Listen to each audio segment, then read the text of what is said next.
অলকে টিভিটির পক্ষ থেকে সবাইকে স্বাগতম জানাচ্ছি। বন্ধুরা, খুব সংক্ষিপ্ত পরিসরে একটা ভালো মানের গুড মেসেজ নিয়ে আসলাম।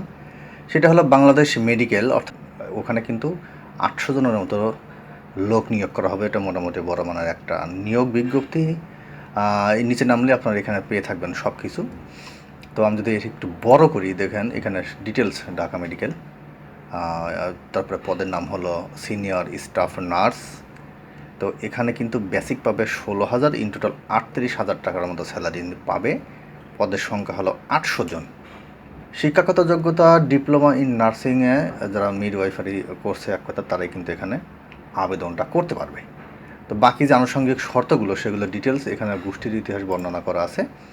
আমি এইটা পেলাম হলো, দেখতে পাচ্ছেন যে প্রথম আলো পত্রিকা, প্রথম আলোতে কিছুক্ষণ আগে এটা পাবলিশ করছে, তাই আমি এটা আসলে আমি আমার ওয়েবসাইটে দিলাম না, আমি সরাসরি এই লিঙ্কটাই আমার প্রথম কমেন্টে আমি দিয়ে দিচ্ছি।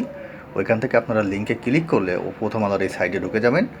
যাওয়ার পরে এইখান থেকে যদি একটু পড়তে থাকেন দেখবেন বিস্তারিত পেয়ে থাকবেন। ওকে, যে সমস্ত অন্যান্য যে মানে এটা কোটা বলে না যাই বলেন, এখানে কিন্তু আপনার এই যে বীরাঙ্গনাদের জন্য 5%, ক্ষুদ্র নৃগোষ্ঠীর জন্য 1%, শারীরিক প্রতিবন্ধী তৃতীয় লিঙ্গের জন্য 1% আসন সংরক্ষিত থাকবে। এই বিষয়গুলো কিন্তু আপনারা অবশ্যই দেখে নেবেন। তো এখানে পদের নামটাম শুরু করে সব কিছু এখানে দেওয়া আছে, সমস্যা নাই। আবেদনের শর্ত কী, ডিটেলস কীভাবে আবেদন করবেন সব কিছুই বলা আছে। দ্বিতীয়ত হলো যে নিচে যদি নামেন, আপনারা আবেদন পদ্ধতি আগ্রহীরা এই লিঙ্কে ক্লিক করলে কিন্তু এখানে আবেদনের অপশনটা পেয়ে যাবেন। অর্থাৎ যদি আমরা এটা ক্লিক করি তাহলে এটা সরাসরি আমরা কিন্তু ঢাকা মেডিকেলের মানে বাংলাদেশ যে মেডিকেল আর কি সেটার সরাসরি ওয়েবসাইটে চলে যাবো, যার এখান থেকে আমরা ডিটেলস জানতে পারবো। তো আমার মনে হয় কথা লম্বা করার দরকার নেই। সবাই ভালো থাকবেন, সবাইকে অসংখ্য ধন্যবাদ।